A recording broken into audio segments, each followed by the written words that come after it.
धर्मस्थान नामक एक नगर था। उसे नगर में गणाधिप नाम का राजा राज करता था। उसी में केशव नाम का एक ब्राह्मण भी रहता था। ब्राह्मण यमुना के तीर पर जप तप किया करता था। उसकी एक लड़की थी, जिसका नाम मालती था। वह बड़ी रूपवती थी। जब वह ब्याह के योग्य हुई तो उसके माता पिता और भाई को चिंता हुई। संयोग से एक दिन जब ब्राह्मण अपने किसी यजमान की बारात में गया था और भाई पढ़ने गया था, तभी उनके घर में एक ब्राह्मण का लड़का आया। लड़की की माँ ने उसके रूप और गुणों को देखकर उससे कहा कि मैं तुमसे अपनी लड़की का ब्याह करूंगी। होनहार की बात की उधर ब्राह्मण पिता को भी एक दूसरा लड़का मिल गया और उसने उस लड़के को भी यही वचन दे दिया। उधर ब्राह्मण का लड़का जहाँ पढ़ने गया था, वहाँ वह एक लड़के से यही वादा कराया। कुछ समय बाद बाप बेटे घर में इकट्ठे हुए तो देखते क्या है कि वहाँ एक तीसरा लड़का और मौजूद है। दो उनके साथ आए थे। अब क्या हो? ब्राह्मण, उसका लड़का और ब्राह्मणी बड़े सोच में पड़े। दैवयोग से हुआ क्या कि लड़की को सांप ने काट लिया और वह मर गई। उसके बाप, भाई और तीनों लड़कों ने बड़ी भाग दौड़ की। जहर झाड़ने वालों को बुलाया, पर कोई नतीजा न निकला। सब अपनी अपनी करके चले गए। दुखी होकर वे उस लड़की को शमशान में ले गए और क्रियाकर्म कराए। तीनों लड़कों में से एक ने तो उसकी हड्डियां चुन ली और फकीर बनकर जंगल में चला गया।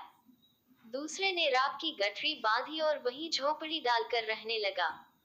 तीसरा योगी होकर देश देश घूमने लगा।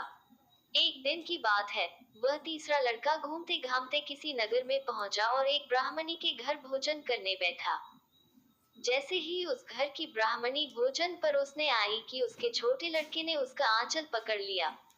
ब्राह्मणी से अपना आंचल छुड़ता नहीं था। ब्राह्मणी को बड़ा गुस्सा आया। उसने अपने लड़के को झिड़का, मारा पीटा, फिर भी वह न माना तो ब्राह्मणी ने उसे उठाकर जलते चूल्हे में पटक दिया। लड़का जलकर राख हो गया। ब्राह्मण बिना भोजन किए ही उठ खड़ा हुआ। घर वालों ने बहुतेरा कहा, पर वह भोजन करने के लिए राजी न हुआ। उसने कहा, जिस घर में ऐसी राक्षसी हो, उसमें मैं भोजन नहीं कर सकता। इतना सुनकर वह आदमी भीतर गया और संजीवनी विद्या की पोथी लाकर एक मंत्र पढ़ा। जलकर राख हो चुका लड़का फिर से जीवित हो गया। ये देखकर ब्राह्मण सोचने लगा कि अगर यह पोथी मेरे हाथ पड़ जाए तो मैं भी उस लड़की को फिर से जिला सकता हूँ।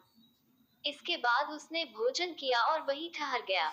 जब रात को सब खा पी कर सो गए तो वह ब्राह्मण चुपचाप वह पोथी लेकर चल दिया। जिस स्थान पर उस लड़की को जलाया गया था, वहां जाकर उसने देखा कि दूसरे लड़के वहां बैठे बातें कर रहे हैं।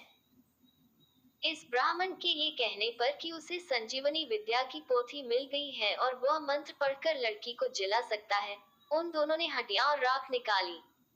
ब्राह्मण ने जैसे ही मंत्र पढ़ा, वह लड़की जी उठी। अब तीनों उसके पीछे आपस में झगड़ने लगे। इतना कहकर बेताल बोला, राजा बताओ कि वह लड़की किसकी स्त्री होनी चाहिए।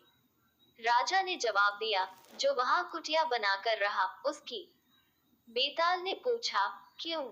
राजा बोला, जिसने हड्डियां रखी, वह तो उसके बेटे के बराबर हुआ। जिसने विद्या सीखकर जीवन दान दिया, वह बाप के बराबर हुआ। जो राख लेकर रमा रहा, वही उसकी हकदार है। राजा का ये जवाब सुनकर बेताल फिर पेड़ पर जा लटका। राजा को फिर लौटना पड़ा और जब वह उसे लेकर चला तो बेताल ने तीसरी कहानी सुनाई।